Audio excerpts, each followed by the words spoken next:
Recipe இனிப்பு boondi. Video பார்க்குறதுக்கு முன்னாடி சேனலை சப்ஸ்கிரைப் பண்ணிட்டு உள்ள வாங்க. Hi, this is Priyanka. Welcome to ஈமா ஹவுஸ்.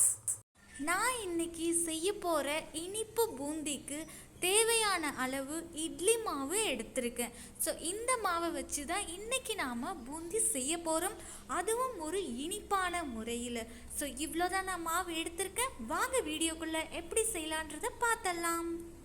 கடாயில் எண்ணெய் ஊற்றி எண்ணெய் சுட்டதுக்கு அப்புறமா பூந்தி கரண்டி வச்சு அதுக்கு மேலே மாவை ஊற்றி தட்டி விடணும். நாம் நல்லா தட்டி கொடுக்கும்போது பாருங்கள் மக்களே, எப்படி நல்லா முத்து முத்தாக கீழே வந்து விழுதுன்னு.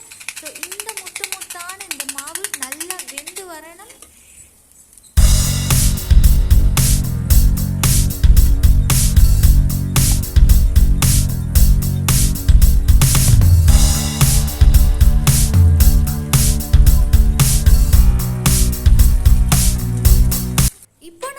பூந்தி நல்லா ஃப்ரை ஆகி வந்துடுச்சு. ஒரு பவுலில் மாற்றி வச்சுக்கலாம். வாங்க அடுத்த ஷிஃப்ட் போடலாம்.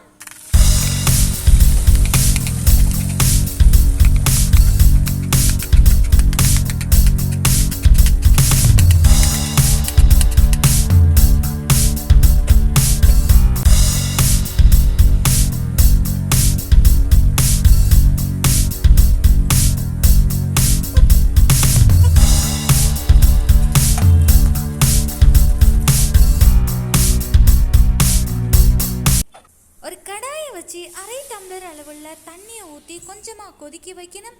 அப்புறமா ஒரு 5 டீஸ்பூன் அளவுள்ள சுகரை ஒரு பவுலில் தனியாக எடுத்து வச்சு அதை தண்ணி கொதிக்கும் போது நம்ம ஆட் பண்ணிக்கணும்.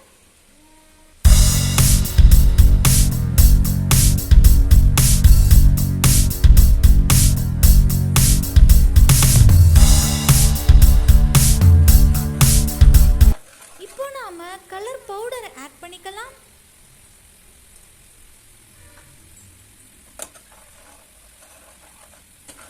சர்க்கரை பாகு நல்லா கொதிச்சு வரும்பொழுது இந்த ஸ்டேஜில் நம்ம பொரிச்சு வச்சுருந்த பூந்தியை ஆட் பண்ணிக்கலாம். இப்போ நல்லா கிண்டி விட்டுக்கணும்.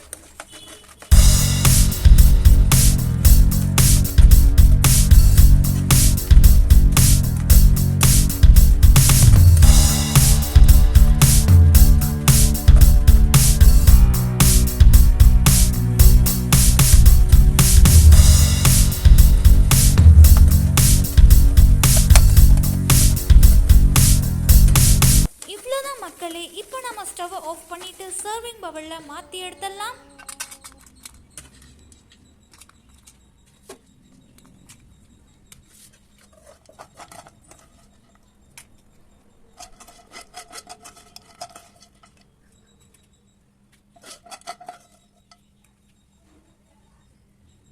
ஸோ இவ்வளோதான் மக்களே, இன்றைக்கான ஒரு சூப்பரான இனிப்பு பூந்தி ரெசிபி.